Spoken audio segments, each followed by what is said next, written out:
ಆಗಿನ ನಮ್ಮ ಸರ್ಕಾರದ ಮುಖಾಂತರವಾಗಿ ಅಲ್ಲಿ ನಿಯಮಗಳನ್ನು ತಂದು ಆಕ್ಸಿಡೆಂಟ್ಗಳನ್ನು ನಿಯಂತ್ರಿಸಿದ್ಯಾರು ನಮ್ಮ ಸರ್ಕಾರ. ಈ ಎಷ್ಟೋ ಸಂದರ್ಭದಲ್ಲಿ ಈ ಸಿದ್ದರಾಮಯ್ಯನವರಾಗಲಿ ಅದು ಮಹದೇವಪ್ಪನವರಾಗಲಿ ಎಲ್ಲಿ ಹೋಗಿದ್ರು? ಇದರ ಈಗಿನವರೆಗಿನ ಅದರ ಅಂದಾಜು ವೆಚ್ಚ 8,500 ಕೋಟಿ ರೂಪಾಯಿ ಆಗಿದೆ.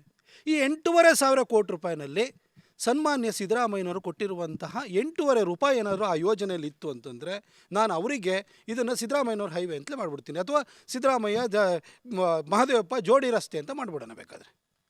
ಎಲ್ಲ ಇದೆಯಾ? ಅವೈಜ್ಞಾನಿಕ ಅಂತ ಬೈಯುವಾಗ, ಅದು ಅಲ್ಲಿ ಕಳಪೆ ಕಾಮಗಾರಿ ಅನ್ನುವಾಗ, ನೀರು ತುಂಬಿದಾಗ ಬೈಯುವಾಗ ಯಾರೂ ಇರಲೇ ಇಲ್ಲ. ಮೊದಲು ಅದಕ್ಕಿಂತ ಹೊರತಾಗಿ ಹೇಳ್ತೀನಿ, ಒಂದೊಂದು ಸಮಸ್ಯೆ ಬಂದಾಗ್ಲೂ ಕೂಡ ಹೋಗಿ ಅಲ್ಲಿ ಅಧಿಕಾರಿಗಳನ್ನು ಕರೆಸಿ, ಲ್ಯಾಂಡ್ ಅಕ್ವಿಸಿಷನ್ ಆಫೀಸರ್ನ ಕರೆಸಿಬಿಟ್ಟು ಪ್ರತಿಯೊಂದು ಸಮಸ್ಯೆಯನ್ನು ಸಾಲ್ವ್ ಮಾಡಿದ್ದು ನಾನು. ಆದರೆ ಇದು ನನ್ನ ರಸ್ತೆ ಅಲ್ಲ, ಇದು ನರೇಂದ್ರ ಮೋದಿಜಿಯವರ ರಸ್ತೆ. ನಾನು ಮೋದಿಯವರ ಹೆಸರಿನಲ್ಲಿ ಗೆದ್ದಿರೋನು. ಮೋದಿಜಿಯವರು ಕೊಟ್ಟಿರುವಂಥ ಯೋಜನೆ ಚೊಕ್ಕವಾಗಿ ಅನುಷ್ಠಾನಗೊಳ್ಳಬೇಕು ಅಂತ ಹೇಳಿ ನಾನು ಶ್ರಮಪಟ್ಟು ಕೆಲಸ ಮಾಡಿದ್ದೀನಿ. ನಾನೊಬ್ಬ ಒಂಥರ ಮೇಸ್ತ್ರಿ ಅಂತ ಅನ್ಬೋದು, ನೀವು ಕೆಲಸಗಾರ ಅಂತ ಅನ್ಬೋದು. ನಾನು ಮೋದಿಜಿಯವರ ಪ್ರತಿನಿಧಿಯಾಗಿ ಆ ಕಾಮಗಾರಿಯನ್ನು ಪೂರೈಸೋದರಲ್ಲಿ ಒಂದು ಪಾತ್ರವನ್ನು ವಹಿಸಿದ್ದೀನಿ. ಅದು ಮೋದಿಜಿಯವರ ಹೈವೇ ಅಷ್ಟೇ.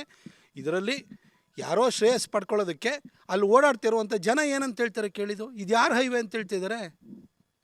ಇದು ಮೋದಿ ಹೈವೇ ಅಂತ ಹೇಳ್ತಾರೋ ಅಥವಾ ಇನ್ಯಾರ್ದು ಅಂತ ಹೇಳ್ತಾರೋ? ಓಡಾಡೋ ಜನಕ್ಕೆ ಗೊತ್ತು. ಮಂಡ್ಯ, ರಾಮನಗರ, ಚನ್ನಪಟ್ಟಣ ಹಾಗೂ ಮೈಸೂರಿನ ಜನಕ್ಕೆ ಗೊತ್ತು.